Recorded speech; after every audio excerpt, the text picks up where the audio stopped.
this massive drain of resources, and the players say, you know what, John, you've been super awesome, and Jenny, you've been awesome too, and we want to call it a day, then maybe you sort of move a bit away from esports. Like, what happens if you don't have an esports organization, and what happens if StarCraft really becomes the dead game everyone says that it is? You know, what happens? I get to buy my Tesla. You know, that'd suck though. That would suck. Dude. No, I mean, no, it wouldn't. I'd have a Tesla. Oh man. Oh, but I mean, would it be the end? Like, if Axiom wasn't there tomorrow, and there was no players, and there was no organization, and StarCraft 2 wasn't around, esports team of some sort? No, but I mean, like, would you be involved in esports? If StarCraft 2 wasn't around, probably not. Like, since I started streaming Dota, loads of people's like, "Oh, when are you going to cast Dota? When are you going to cast Dota?" Probably never. Like, I don't want to, and I don't think, you know, learning a whole nother game. I barely even know StarCraft 2, for God's sake, and I've been around for fucking 5 years. What use am I going to be in Dota? You know, what about we already Hearthstone? have. The nice thing about working. Hearthstone is the least enjoyable esport I have ever seen. Oh, come on. No, I am deadly serious. Oh my god. Hearthstone is a great casual game for idiots, which is why I love playing it. It's absolutely phenomenal for me. Oh my god. I love card games, and I'm bad at video games, which means Hearthstone is perfect. Absolutely phenomenal. For esports, I have tried to watch tournaments for Hearthstone, and is the least engaging thing I have ever seen when it comes to esports. I would rather cast Quake at this point. I really would. Right. Okay. Like, but hey, Quake's being released on Steam now. You know, they're putting Quake live on Steam. Yeah, I heard. You want me to cast something? I'll fucking cast that. I cast that like once, and it was shitloads of fun. That I would love to do. But Hearthstone, I love playing it. I don't want to cast it in a million years. I don't want to watch a tournament in a million years. I understand that other people do. Fantastic. It's not my thing. Right, so completely off the track. Real fast, in terms of like what Totalbiscuit is saying, because in case there's some people that still don't understand, one of the things that you throw around a lot, you throw around the term opportunity cost. Even though people use that word a lot, it doesn't mean a lot to some people. Like, for instance, like, say you have a job where you get paid like $20 an hour, so like that's how you value your time at like $20 an hour. It's not necessarily legitimate, because if you've worked 40 hours that week, you're not going to get overtime anyway, so if you want to do something extra, you can. But in terms of like in a position where like I'm in, or especially somebody like Totalbiscuit, like opportunity cost is a very real thing, since he's self-employed and he has no cap on what he can do. That affects him all the time. So like if Totalbiscuit decides to take on a team and he's spending like 10 hours a week, he could very easily spend 10 hours a week just doing a new YouTube series, literally anything else that would just result in like piles of cash. So I think it's a lot harder in a position like that to say like, I'm going to dump, you know, like X amount of time into like this new project, or make this project that doesn't make money for me. You know, I'm going to dump this much time in it, when you could very easily just turn hours into dollars so easily in other places, you know? So here's what I wanted to ask, and this is for Stephen and John. I read a PC Gamer article recently, and it was about That's Admirable, the Hearthstone guy. Yeah, the coaching thing. Yeah. Yeah, and I met him at DreamHack. We got on pretty well. We had a drink. We shared a cab in some absolute carnage. Getting back from a Twitch party, it was pretty fun. But anyway, I didn't realize this. Like, so he said in this article, people pay him $125 per hour as a Hearthstone coach. Mm-hmm. Some people paid it for $250 an hour back in the day as a StarCraft 2 coach. Wasn't iNControL charging something close to that as well at one point? Jeff was charging like 100. I mean, basically, they would come up with rates where they would just didn't want to do it, but if people would pay him, Steven's done it too. Definitely didn't want to do it, so he set his 300 really high, but it's 200 an hour. I mean, yeah. Yeah, there was definitely a time when iNControL was doing it for 50 or 60 or something along those lines. I understand. He was doing it for 30 for me. That game is like fucking saleable. Like it's a nightmare. Like to even understand just the basics of how to win a game. I totally get StarCraft coaching. Hearthstone coaching, $125 an hour. Like I don't know. Like, you get a couple of hours of that, and you suddenly end up jumping a bunch of ranks. I mean, how much is there really to learn about Hearthstone? A lot of it, from what I can tell, seems to be getting past certain mental blocks and preconceptions that could be very easily demolished in an hour or two. I mean, I don't certainly see too much of a problem with that. I know, who is it? Krendor, who does some WoW stuff, and he also does some Hearthstone stuff on my network. He went and got a couple of hours of coaching from Hafu, and his game improved immensely. He's almost competent now. So I think that I think there's a decent amount of value in that. Yeah, but he didn't pay $125 an hour with Hafu, right? It was just like for fun on our channel. It was for fun on our channel. Yeah. Coverage. Yeah, they were I mean, obviously, I'm not saying Hafu charges that much per hour for coaching. That's actually bullshit. I know it was for free, but the idea of getting the coaching is you can actually improve quite rapidly in that game. Maybe it's because the skill ceiling is a lot lower than StarCraft now, so you can improve quite rapidly. I'd probably pay for coach Dota. I've coached a few people in Hearthstone before, but Coach coached me. Really? Yeah. It's like how I mean, that's the funniest thing that's been said tonight. Really? What? How much? How Come to on, get Chris. out of rank 23 with Chris Jack. Yeah, exactly. Yeah, exactly. Like, so you want to hit 14? I've got this lot. Like, dude, I'm legend, man. I'm like I'm like top 200 right now or something. But, yeah, but didn't Trump play on your account or something? No. You're stupid. Wow. Oh my god. Now you're making up shit. Oh man, you can watch my stream, you idiot. But no, but the whole thing about coaching is it's just about what people will pay. You know what I mean? So $125 for Hearthstone, if people want to pay it, then no, he's not doing that 8 hours. Uh-oh. Hello?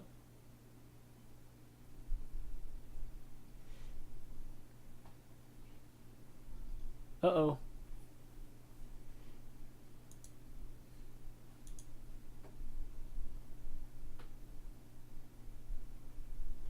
No.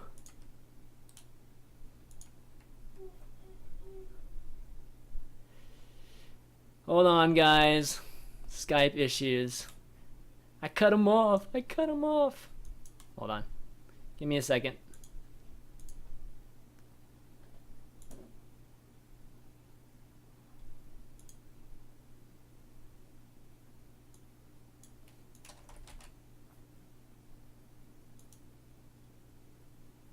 Fuck.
That's cool. All right. Good on you, Chris. I was actually, strange enough, I was not actually aware you could do that, so I'll probably do that. Yeah, that's why I always get everybody's full names and stuff. All right, we're back, guys. Sorry, just Skype. My connection to VPS was just not great there, so we dropped Skype. Hope y'all remembered to finish your drinks because the stream went down.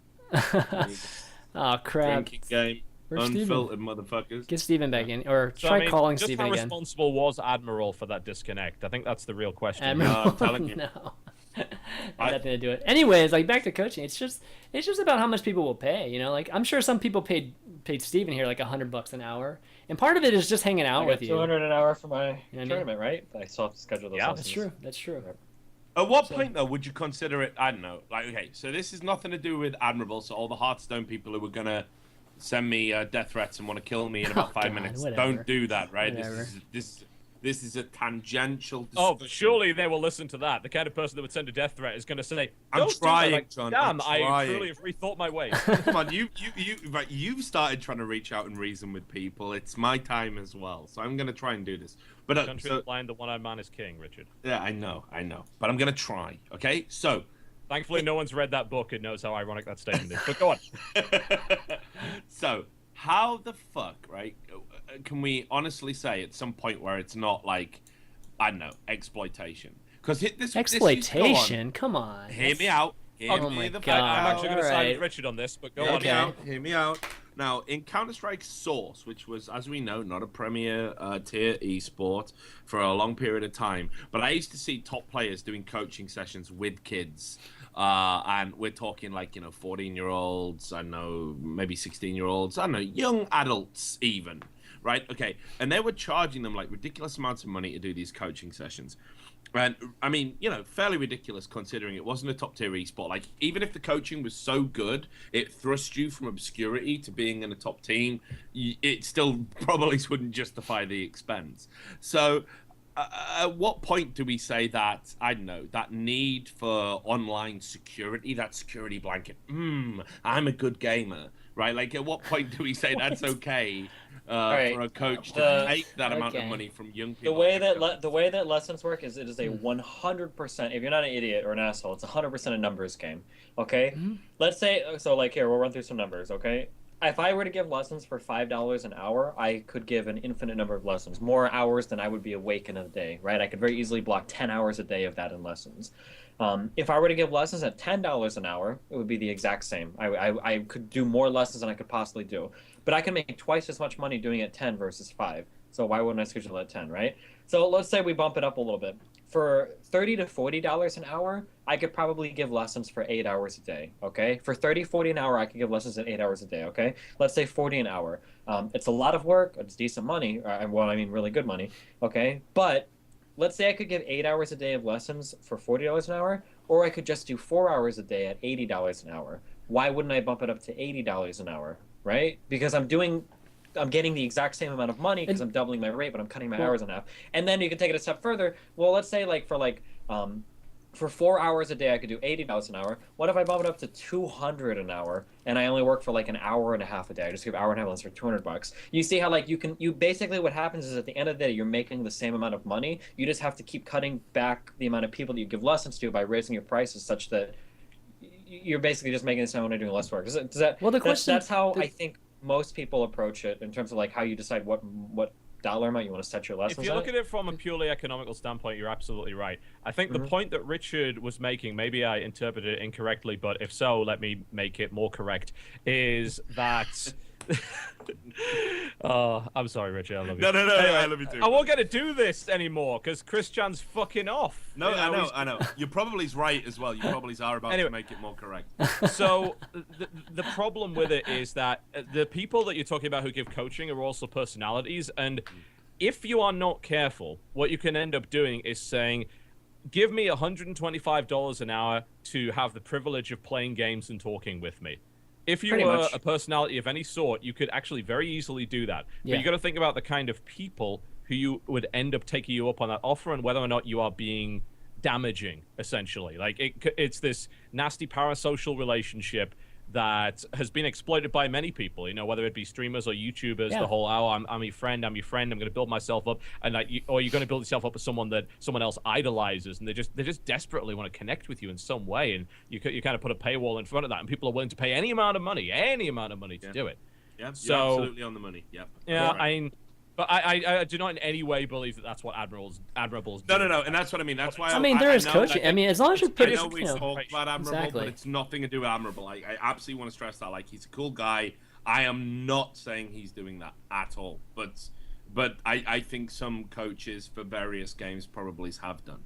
I think it's an element. You've got to be a little bit careful with that. There are a lot of very vulnerable people that watch streams that are involved in games for whatever reason. And those people tend to be attracted to strong personalities, and they can get very engaged with them, and they can become unhealthily attached to those people. And you've got to be very careful. Those are the sort of people that you need to take care of, and that you've got to make sure that you don't go over the line with, that you don't end up abusing their trust or whatever. Because if you do that, then you're a fucking horrible human being. And I don't know. There's a lot of that. Yeah, all right, so John, let me bring this up. Wait, hold on. Let me bring up donations then. All right, what about these people? You're there. I know exactly what people you're talking about, and some of these people, they give thousands of dollars, right? And is that actually kind of That's the same line? Unhealthy, in my opinion. If someone said to me, I want to give you $1,000, and I asked for what, and they said for just being you, I'd be like, are you a Russian oil baron? If not, I need you to go and rethink your life, because you're giving $1,000 to somebody who you have never met in real life. That $1,000 could be used to actually further your own life and to do something really good with your life. Don't define your life vicariously through mine. That's a very unhealthy attitude to take. And yet we do see a lot of that on Twitch streams. And a lot of streamers don't know how to handle it. And I don't think that too many of them actively go after that stuff, but it does happen. And it can happen to almost anyone. And I don't think anyone's really prepared to deal with that. They don't. Well, how do you react? Do you send it back? I don't what happens when you say, I don't know. What happens when you have someone that is willing to give that amount of money and you say, no, I don't want to take that? What kind of person gives that money? What kind of personality must you have, or how wealthy are you? It actually puts you in a very dangerous situation. Right, Steven. And I don't, and I'm going to answer this one thing in the chat. It's just let people do whatever the fuck they want. Okay, great, fantastic. So let's just demolish the mental health system. Not as much of one in the US anyway, so that shouldn't take too long. Let's just get rid of that. Let's make sure that people can do whatever the fuck they want. Hey, let's go nuts. Let's not take people's kids away when they do crazy shit. Let's just let them do whatever they want. Let's let them fucking smoke and drink and abuse themselves as they're pregnant or whatever. Let's not interfere with people's lives. Come on. So before we go down the slippery slope of people killing their pregnancies and drinking themselves to death because they're going to streamers, before we head down that slippery slope, I do think that not what I meant. You fucking know it. Yeah, sure. But I don't know if as long as the streamer isn't soliciting as long as you're not going on stream and being if you've got $500 in your savings account, guys, I really need that 450 of it. You don't need it. As long as you're not being crazy going to, I don't know if I would necessarily put the obviously not the bias, but I don't know if I would put the onus on the streamer to try to verify every dollar they get. It seems like you end up in a really weird world there, where if somebody sends me for every $50, because $50 is a lot of money to some people. If you're living paycheck to paycheck, you get $600-700 a month. Yeah, does that mean every $50 donation, every $100 donation, do you have to engage in a personal conversation to try to gauge their financial success? Is it even your right to tell, as a person, let's say that it is a significant portion of their income. Let's say they make $2,000 a month and they decide to send you $1,000, but it's not putting them in financial harm. I don't know, I think you get into really weird territory there where you're trying to tell people well, you can't give me this much money because I've decided that you're not in a healthy state of mind to do it. I do agree that those kinds of organizations need to exist, but I don't think streamers are the ones who are necessarily equipped with that. They're not equipped to do it anyway.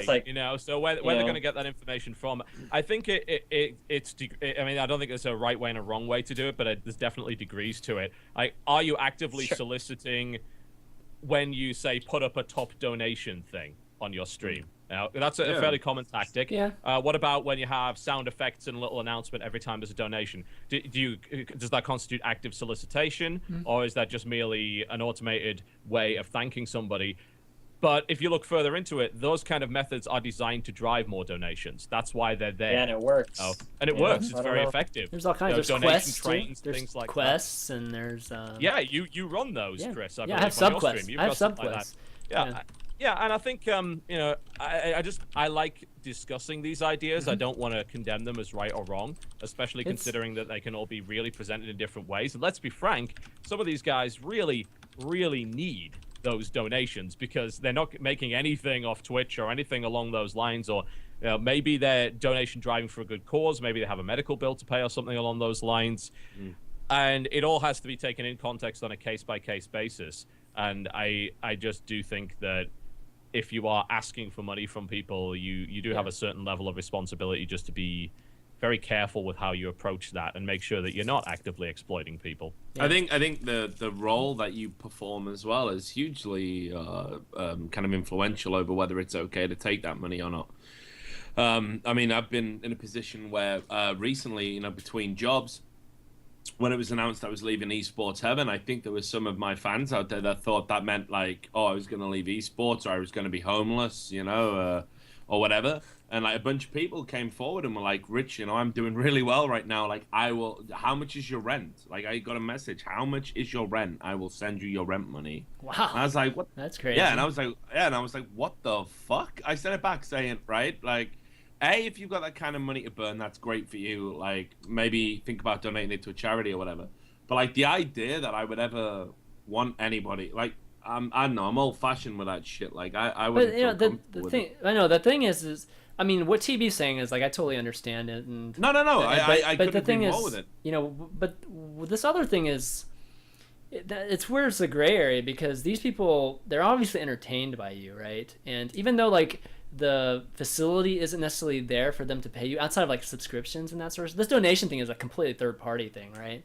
It's something you do independently. Essentially enough, it's going to end up being part of YouTube through an official method. We've had a lot of internal discussions in the various chats with like a lot of the YouTubers as to like whether we want to do the donation thing. As I think it was a remark that Steven made on a previous show that definitely rings true. It's like, if you don't take donations, you're literally leaving money on the table. You're actually kind of a bit of a fucking idiot. And we're just like, well, how do we approach this? Because if we don't put that stuff up, so someone else is going to. Should we be leaving that money on the table, especially when we don't know how long our careers are going to be? YouTube could implode next month. Should we, get out like bandits? Well, it's not even that. It's not even that. What I'm trying to say is that people donating like that isn't necessarily unhealthy for them. There are some people, what I mean? Most of them are just small donations that are totally fine. Yeah, and that's the reason. Actually, the reason I do it is for experimental reasons. Like I want to understand it. It's kind of like that Jeff discussion.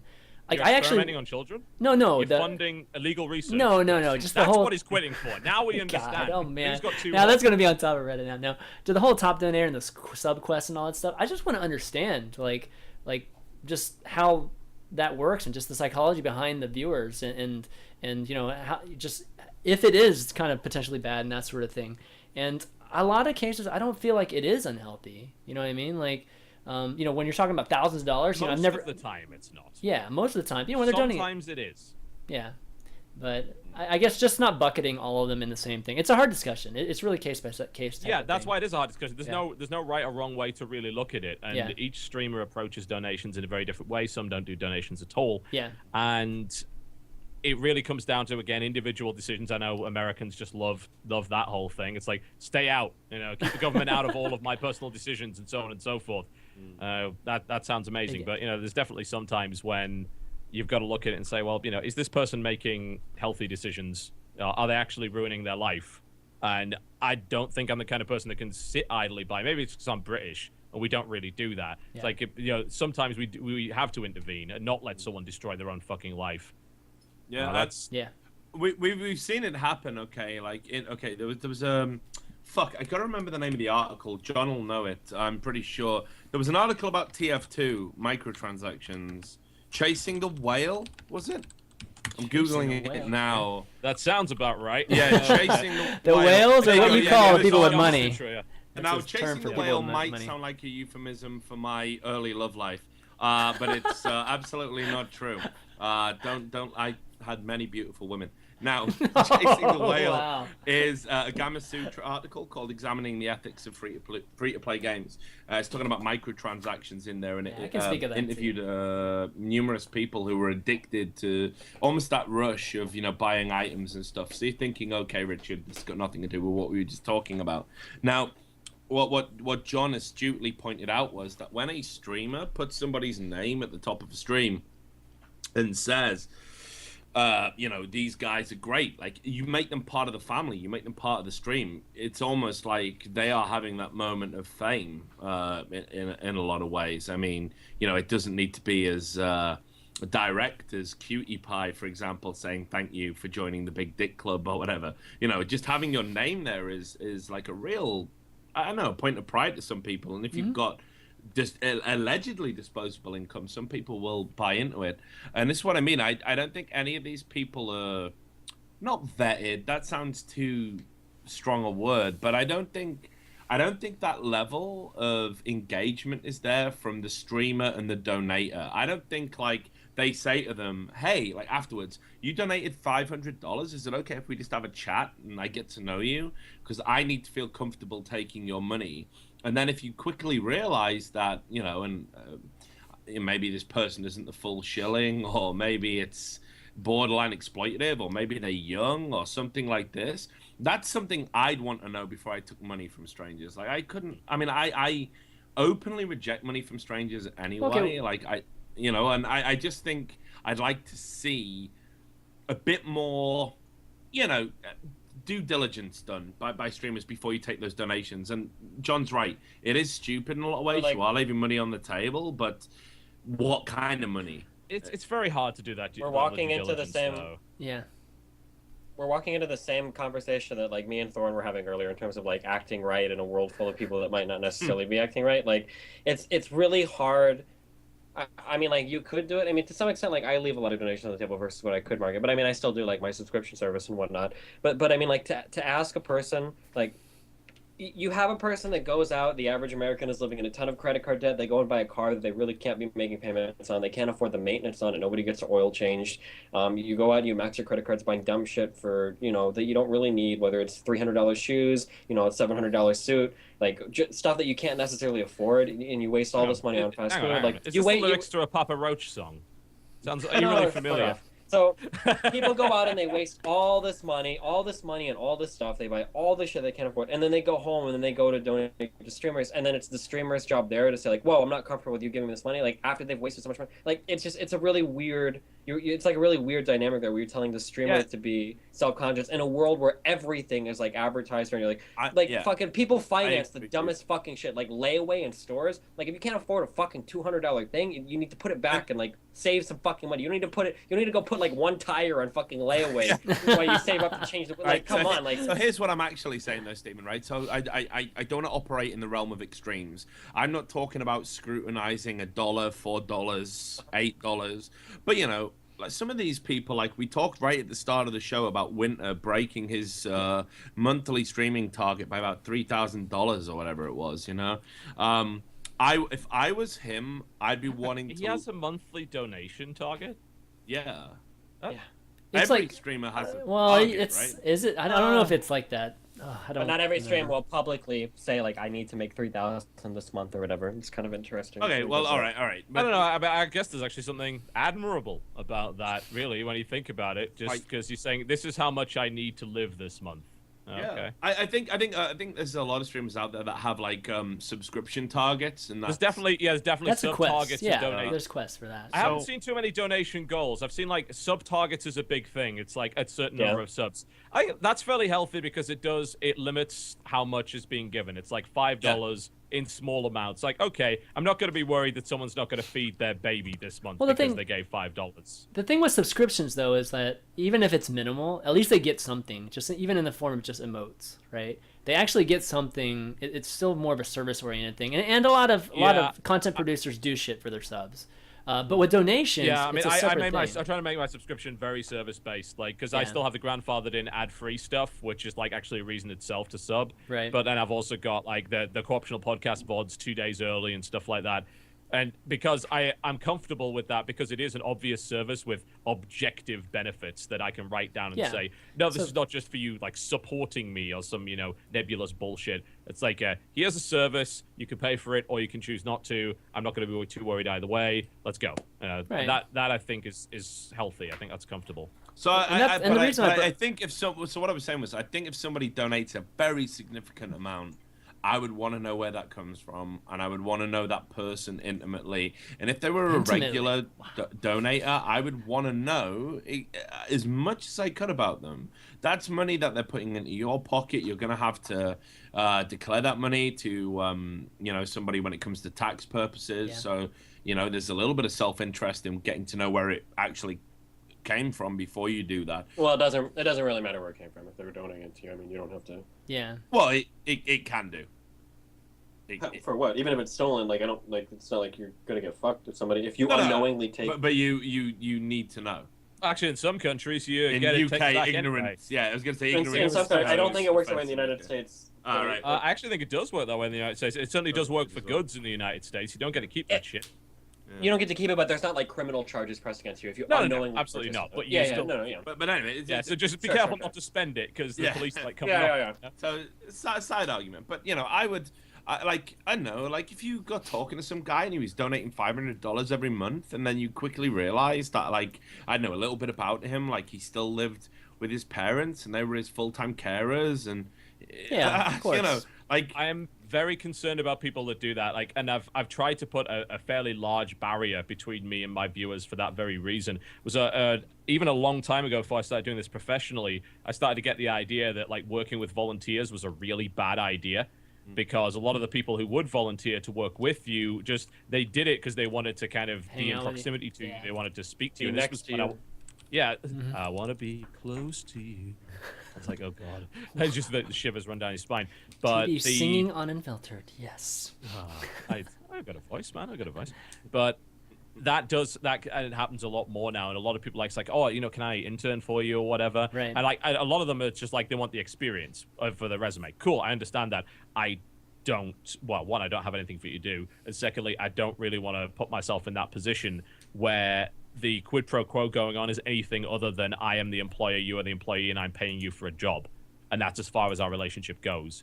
Because a lot of people do want to just do that kind of stuff to get close to you. And I think if you're willing to give $500 a month to, say, a streamer, I can understand giving it to an organization for a reward, for instance, like a sponsorship, for instance. I give money to OC Remix because I want to I'm a sponsor tier for their Patreon. And I understand that makes sense. But if you're just going to give me $500 for no other reason than the fact that you like me, I would not be comfortable taking that. And there are some people that are, but I wouldn't be. That doesn't seem reasonable. I got a really weird. I got like a different view of all of this because I worked in that casino for 2 or 3 years, and I don't know. That's how casinos actually make them.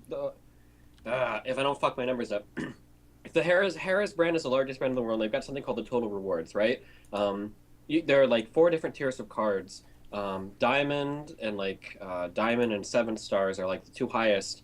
And then there's like it's like platinum and gold. I think gold is their base. It's like gold, platinum, and then diamond, and then 7 stars. And the way that it was always explained to me is the majority of the money that the casino makes is actually on the diamond customers. And in order to be a diamond tier member at a casino, you're donating, not donating, but you're gambling at least $50,000 a year, and they make a lot of their money on that. And there are a lot of people that spend a lot of time in the casino, because they get like all of their food comped. They get a lot of rewards for it, but they end up giving a lot of the money to casino in terms of like gambling. I don't really know what my point is. I guess it kind of that's like the perfect example of people that just are taking advantage of that. Yeah, right? like I don't know, like would you consider that, like, I guess if you would consider a system like that exploitive, then I guess I could see. But I mean, a lot of people would consider a system like that exploitive. So I don't know, just saying that, like, that's how, like, I don't know how many other industries revolve around making their money by hooking people in like that. In terms of like subscription services or like having to spend money to a specific place for certain rewards or whatnot. But seeing the casino make the majority of their money off of their like dedicated customers like that. I don't know. Subscription services are the perfect. I mean, that's like everybody does it. Like, remember when magazines? I mean, the subscription services. I remember even like when we were selling apps that had subscription services. You just make dead money off of it because people just forget about it all the time, right? And subscription services always do. Yeah, it's always been a very like from the standpoint of revenue generation. I've had like 50 a model subscribers that's on my Twitch. I've had like 50 subs on my Twitch channel, and I've been running subs off of my website for like 2 years. Exactly, right? And you've still got them there. And they just like, forget I've about got guys on my thing from like 2011, and I'm almost certain they have never visited my channel. Do you ever worry that those people are like dead in real life or something, and they just have like a bank account that's like linked to like PayPal? That's I mean, why the fuck would they that. dead? You know, I might as well. Well, like if they've got like some estate. Can you imagine some kid writes you a letter in like fucking 2030 or some shit, and he's like, "Hey, Totalbiscuit, like my dad had an estate, he was gonna leave it to me, but like all of the money was siphoned off over the years into your fucking subscriber account. Can I please get it back?" But $5 at a time. Estate, if $5 a month subs, yeah. If that's his entire estate, kid has bigger problems. Listen, $5 a month, $5 a month over 30 years, compounding interest is magic, right? You never know, right? Yeah, maybe in America. Yeah, a whole $10. But yeah, to be honest, I think dead subs are the best subs. Let's be honest here. Like, well, yeah, I mean, they're not using your subscription benefits. I mean, it's effectively all pure profit of that. Oh, it used to be crazy. It used to be accused of exploiting people. This is great. Well, yeah, you can't exploit a person that's dead. They're not a person anymore. Exactly. What was the story in the news like fucking 3 years ago where some grandma died and like the family kept her alive, or not kept her alive, but kept her body hidden in the house for like 4 years because like social security payments. Oh my god! Yeah, really? social security payments, retirement or whatever. God, that's crazy. Crazy. All right, well, we got like maybe 20, 25 minutes. Any open topics we want to present to TV? Just unfiltered open topics. Richard's got to have one. When are you gonna make it so people can comment on your YouTube videos again, Mr. Never. John Totalbiscuit Bane? Never again. Never again. Nope, never again. Like, the business is running along just fine. Those who want to talk about our stuff, we have things like a subreddit for that. That's getting along nicely. We actually stopped linking to it directly, so it would help like the community grow more organically instead of just saying go here, go here, go here. You know, and the subreddit's been doing pretty well on its own, and people can set up their own sites or whatever. YouTube, pretty organic. I never mentioned it on Unfiltered. Nice organic marketing there, buddy. What can I say? I'm didn't get 1.7 million subs for nothing, man. I'm good at what I do, but the comments, every single video that I go onto with comments, there's always one that makes me want to throttle the bitch. Like, why did you say that? What the hell is wrong with you? There was this nice little comic, I think it was XKCD did it, or maybe it was someone else that says there should be a mod on that site that reads back your comment to you before you're allowed to post it, so that people would have the sudden realization of how fucking stupid they sound. I now at this point view it as a way to reduce the stress on my viewers. Like, why should they have to read that shit? Why should they? Why should they go to a video, watch the video, then look at the comments underneath? It's like, whoa. To some degree, I'm responsible for those comments, right? They're written on my fucking video. Okay, sure, yeah. I could see that. You still read my comments whenever you're on Unfiltered. Another way of looking at it, though, John, I'm sure some people do look at it this way, is that you're blocking those comments because you don't want to read them. Absolutely, I don't want to read them. I freely admitted that I have fucking serious mental issues. Why would I want to exacerbate them, especially right now? Yeah, it makes more sense to disengage. Like, if I can become a better person by not having to read YouTube comments, that is a price I am willing to pay, Richard. I will put it on the line for that.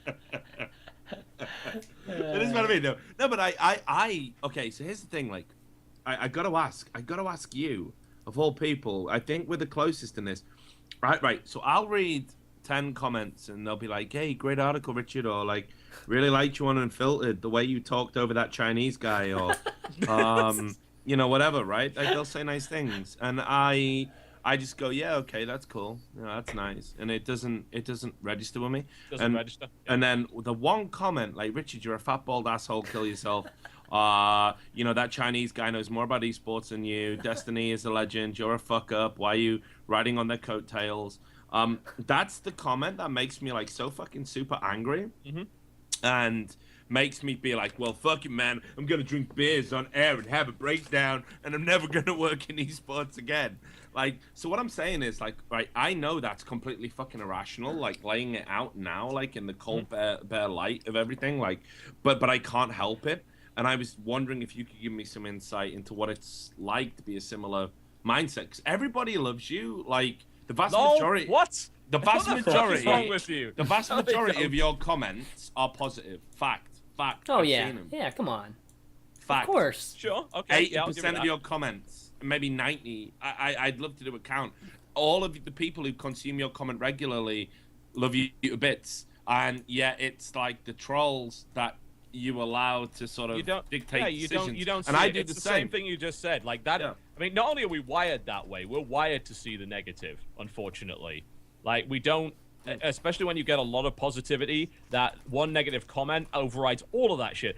I'm trying to find this comic. Somebody made a perfect comic that sums up everything about this. And I'm trying to fit. Maybe someone's like seen it on Reddit or whatever. You've seen it as well. Yeah, I know. Where like, you know, it goes through the day and it's like, and like there's this one comment that's like, you know, I don't really like you very much. And then the other comments like over the day fade like around him, and that's the only one left. And he's in bed with his eyes open, like that.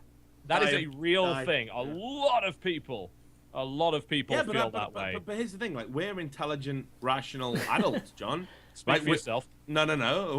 We're absolutely intelligent. Like, especially the most of the people in the gaming industry. Holy shit, that's not even a bold claim. Like, that's like the easiest, most throwaway claim ever. But I'm still get sucked into that vortex of like. Well, I think you don't. It makes me act like a prick. Like, I don't know why. I think. Well, I think you don't. I really like that you brought it. Okay, I really like that you brought it up because I actually remember this. After we had the last talk about like we briefly mentioned the Robin Williams and the depression guy. It seems like you become immune to fan praise very quickly. Like when you just start out doing stuff and you get like all the praise, like it's literally the best fucking feeling in the world. Like you read, it's like, oh god, like all these online people on the internet are proving me. It's so cool. But after that initial like fuzziness kind of wears off, you become completely immune to the fan craze. This sounds really mean what I'm about to say. I'm really sorry. No one else would ever admit this, right? Or I mean, maybe you guys would, but like, when fans praise you and shit, like it's nice, but it really doesn't mean anything to you at the end of the day. Like you're never like going to sleep good at it. Like, oh, a lot of people on the internet like me. Like I'm really happy that people found that funny. Like it doesn't mean anything to you at all. Like which sounds really shitty that makes to say me feel like a terrible fucking human being. It does. Because those people are actually because sincere. on a on a rational, logical level, like you feel like, I mean, like it's good. Like we appreciate it, or at least I do. At the end of the day, that you guys do like our stuff, but it doesn't like make you feel good. But the people that say bad things for whatever reason, and like Richard said, it's totally irrational, totally illogical. That stuff like dings you every fucking time. I don't know why. It's not reasonable. Well, but I think the larger you get and the more public you get, the more chances of those negative comments happening. And even though you're getting more good stuff, it doesn't really matter at the end of the day because you don't really care about it. It's like, whatever, you guys are saying nice things. I mean, that's whatever. But then the negative comments start to roll and it's like, oh, fuck. Like, even though your per capita, like, negative to positive comments is still the same, for whatever reason, the negative ones just always ding you and stay with you. I don't know why it works that way. I think what it is... I don't know why, though. I think what it is, actually, personally, just is... I think... they don't matter to you, the positive ones, because you don't interact with those people. Like, you don't respond to those, probably. Like, you know, like, you respond to all the negative ones. You interact with that guy who's saying negative things to you, but you don't actually interact with the person that says positive things to you. So, like, you're not really absorbing that positivity either to help negate some of that negativity. Now, it's not a one-to-one thing. Like, one positive comment definitely is never going to feel as bad as like a negativity thing. In my experience, it doesn't work in any way. Like, it doesn't matter how many positive comments you get, the worse it gets. If you get a negative comment, like you can't trade it for like 100 positivity points or whatever. It doesn't go away. Like, you know that someone out there had it in for you.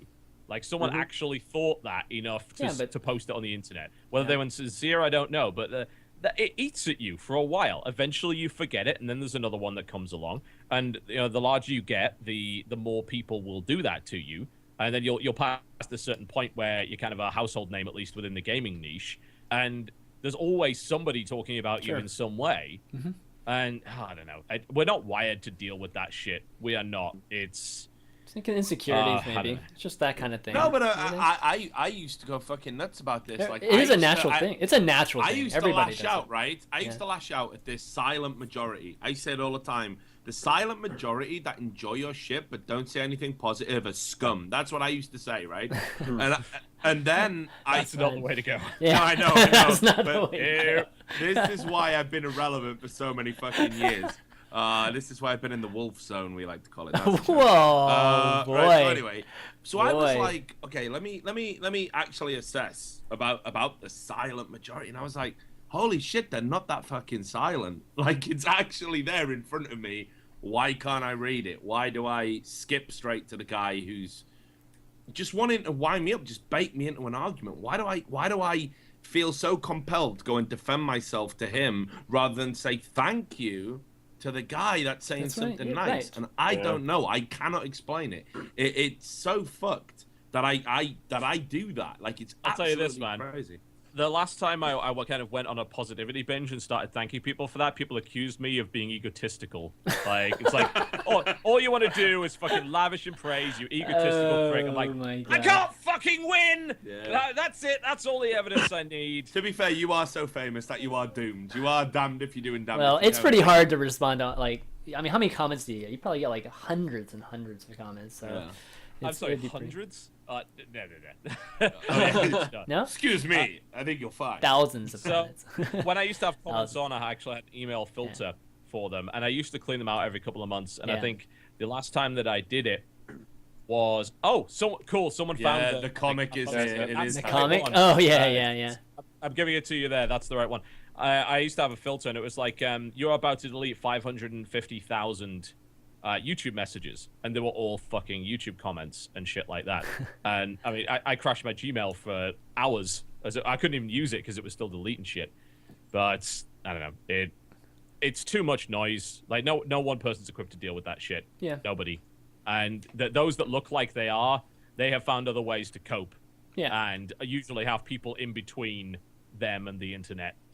You know, they have a filter, one might say. They just don't read it, but they can at least allow them to still be, like, posted. It's just they don't read it. Like, Chris used to say to me, like, after every Unfiltered, and I'd be like, fuck these guys, man. Like, I sit here and I dance for their entertainment, and they make me drink, and I dance for pennies, and I don't even get pennies. Fuck these guys, they're assholes. Chris would be like, why'd you read the comment? And I've never had an answer to that question. No, there is no answer. You know? And it's like, I'm fucked in the head, and I need to go to fucking therapy. It's curiosity, man. Curiosity's gonna... I'm never doing therapy. Wolf would say it was about him if I did that. So I'm never going to therapy. Like, I know I probably need it. Like, I'm absolutely going to therapy. Once all the shit is done, I'm absolutely going to go into it. I need it. You know, I want to be. There's nothing wrong with therapy, Richard. Yeah, therapy's. No, there isn't. We shouldn't stigmatize it. Yeah, exactly. Therapy's a good gonna thing for a lot of people. I'm going to stigmatize it in the context of me and therapy. No, I'm not doing it. I just need to. I know. I'm Richard Strink, man. Anyways. Yeah, exactly. This is why I'm sad about Unfiltered ending, dude. 'Cause this was always my catharsis. Like, sometimes it's literally the only thing keeping you relevant. It's the only thing keeping me sane, dude. Like, seriously. Like, I get to come out here every week and just talk absolute bullshit, and it's really weird. Like, for other people who come on the show, there's been reprisals, and I say some heinous shit on this. Never been a reprisal. It's like everyone in the community is like having an intervention for me and just letting me get it all off my chest. It's fucking great. So I don't know what I'm gonna do. I might go mental and, you know, start swatting people or something. Oh man, swatting. That's a joke. Oh, do I? Bad joke. Bad joke. Well, not bad joke. No, of course we. But you know, again, I don't expect people to fucking relate. Like, because you get the comments as like, oh, you know, people fucking died in World War II for your freedom to be a whiny bitch on the internet. Yeah, whatever. You know, it's you haven't experienced it. People have their own fucking problems. Just because people are dying, it's like, I am not a Darfur war orphan. Life is pretty good, all things considered, but I still have fucking problems. I try not to whine to you guys too much about it, you know? This is like one of those things that's like, it's impossible to imagine unless you've actually changed your status in life, right? I don't know if this is called Maslow's hierarchy of needs, but like, so like if I go back like 4 or 5 years, one of the things you always hear is like money isn't everything, right? A poor person will never fucking say that, because if you're poor and you need money, it's always the number one thing on your mind, right? So if I go back 4 to 5 years when I'm literally like missing mortgage payments and all of my bills are lapsing, as I'm working like 70 hours a week, trying to carpet clean, trying to earn enough money to like at least give the bank enough money not to come and take my house. At that point in time, the only fucking thing I'm thinking about is like, oh my God, if I could make more money, like all of my fucking problems, my relationships, with my abilities to my family, my personal happiness, like everything would be better if I could just get enough money just to fucking pay, just to catch up on my bills, right? Not to even get any extra shit. And that's literally the only thing you're thinking about in life. And then you look to somebody in our position and you're like, how do you guys complain about anything at all? Like, Jesus fuck, like, come on, like, get fucking real. Like, you guys make money playing games, whatever. But it's so weird how the second you overcome that hurdle, I don't worry about money anymore, right? As soon as you overcome that hurdle, there's a new horizon of problems, and you forget about everything before, like, so easily. I can't explain that. I'm not telling you that it's fair, but it's really fucked up. Yeah, I remember. Well, it's not even. I don't even know if I would say more money, more problems, because I would never trade the problems I have now to go back to like stressing over whether or not. Yeah, exactly. You know, but it's one of those things. It's like this is a huge perspective thing. To where like when you hit, like, everybody has problems, even fucking millionaires have their problems, and just because you've got some things out of the way doesn't mean that like everything else becomes like instantly your life easier, change. Your life changes when all those things happen. I remember when I got my first paycheck. Say, hey, you know, first world problems. Like, yes, but I mean, these people live in the first world. It doesn't mean the problems aren't fucking real. Maybe compared to, again, someone who's getting shot up in another country, you've got it pretty good, but problems are still fucking problems, one way or the other. Even the guy getting shot up in another country, the guy fucking dodging missiles in some fucked up place, there's some guy laying in a bed dying of fucking like leukemia or something, being like, God, you're so lucky, at least you can fucking run. And then the guy with leukemia is being made fun of by some dude who's paralyzed on the waist down, like, at least you can fucking talk. Like, it's all a matter of like perspective. Like, if you want to play like the pity game, like, that's an endless fucking hole that you can go down where there are no winners. And it misses the point of everything completely, where it's like, yeah, like, I'm sure there are some people dying of hunger, but like, that's not me right now. Like, that's not my rules. If I was them dying of hunger, I probably wouldn't be worrying about my internet reputation or, you know, some stupid shit like that. But I'm not. Like, I'm a different person with a different set of problems, with a completely different context, you know? Yeah, but I gotta bear in mind, if you live in America, you're not allowed to have any problems because people are literally dying in Darfur or whatever. So better give all your money to them. You know, that's the scale. Like, it scales up, right? It's like you don't get to say that shit and then not give all of your money to someone in a third world country. Yeah. Like, that would make you a fucking hypocrite. Problems are problems are problems. Some are worse than others, but they're still fucking problems. I mean, I gotta be honest, man. I fucking hate it, right? Because like my family are all like the fucking worst human beings imaginable, right? Like I try and totally seriously, like literally, my family are absolute scum. Like, I have no problem going on the record about this. I say this to everybody. They're just working class. Ex-miners, you know, Thatcher hit them hard and they just fell into poverty. And you know, you get people who land on their feet in poverty and they manage to make poverty work for them. And then you just got people that fall into poverty and they just think, well, fuck it, we'll just all become sleazy ass criminals or something. So that's my family. So I was like, I recently had to go back and sort of reconnect for a fucking funeral.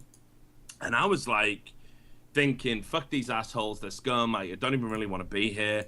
Like, I'm just here, and I'm just going to do my thing here. And so we started talking about our problems, and they were like, oh, so what are your problems, you know, like right now? I mean, we're all having a few beers down the working men's club and all that.